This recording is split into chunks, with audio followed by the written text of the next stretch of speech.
Minerva അക്കാദമിയിൽ 3-ഇയർ degree കോഴ്സുകൾ ആരംഭിച്ചിരിക്കുന്നു. Medical lab technology, operation theatre technology, cardiac care technology, dialysis technology, hospital sterilisation CSSD, radiology technology, optometry technology കൂടാതെ hospital management MBA കോഴ്സുകളും ആരംഭിക്കുന്നു. Minerva academy. Contact number 9995373833 അല്ലെങ്കിൽ 9895841933. Minerva Academy, skill and professional studies.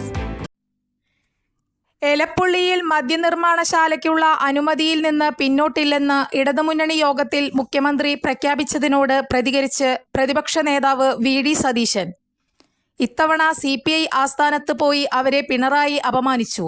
സാധാരണ AKG സെന്ററിൽ വിളിച്ചു വരുത്തിയാണ് അപമാനിക്കാറ്. തീരുമാനങ്ങൾ മുഖ്യമന്ത്രി അടിച്ചേൽപ്പിക്കുന്നു. നിലപാടില്ലാത്ത പാർട്ടിയായി CPI മാറി. എലപ്പുള്ളിയിൽ മദ്യനിർമ്മാണശാല പാടില്ല. മലമ്പുഴയിൽ വെള്ളമില്ല. വെള്ളം എത്ര വേണമെന്ന് ഇതുവരെ ഒയാസിസ് കമ്പനി പറഞ്ഞിട്ടില്ല. സർക്കാരിന് കൊടുത്ത അപേക്ഷയിലും അതില്ല. തെറ്റായ വഴിയിലൂടെയാണ് കമ്പനി വന്നത്. CPI എന്തിന് കീഴടങ്ങി? RJDയുടെ എതിർപ്പും വിഫലമായെന്നും അദ്ദേഹം പറഞ്ഞു.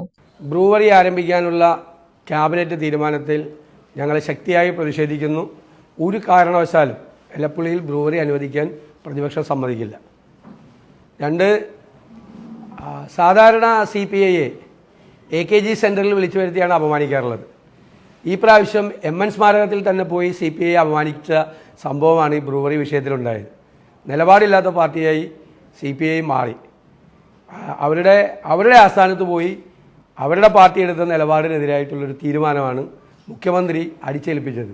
മുഖ്യമന്ത്രിയുടെയും എക്സൈസ് മന്ത്രിയുടെയും തീരുമാനമാണ് LDFൻ്റെ മീതെ, മറ്റ് കക്ഷികളുടെ മീതെ അടിച്ചേൽപ്പിക്കപ്പെട്ടത്. ഇതിനകത്തുള്ള ഏറ്റവും പ്രധാനപ്പെട്ട പ്രശ്നം 3 കാര്യങ്ങളാണ്. ഒന്ന്, ഈ ഒയാസിസ് കമ്പനി വന്ന വഴി സുതാര്യമല്ല, അഴിമതിയുടെ വഴിയിലൂടെയാണ് അവർ വന്നത്. രണ്ടാമത്തേത്, ആ കമ്പനിയുടെ പശ്ചാത്തലം ഷെയ്ഡി പശ്ചാത്തലമാണുള്ളത്. അവർ കൊലക്കേസിൽ പ്രതിയാണ്. അതുപോലെ തന്നെ അവർ നടത്തിയ ഈ ഫാക്ടറി തുടങ്ങിയ സ്ഥലത്ത് 4 കിലോമീറ്റർ ചുറ്റളവ് വെള്ളം, ഭൂഗർഭജലം മലിനമാക്കിയതിനും കുറ്റവാളിയായി നിൽക്കുന്ന കമ്പനിയാണ്.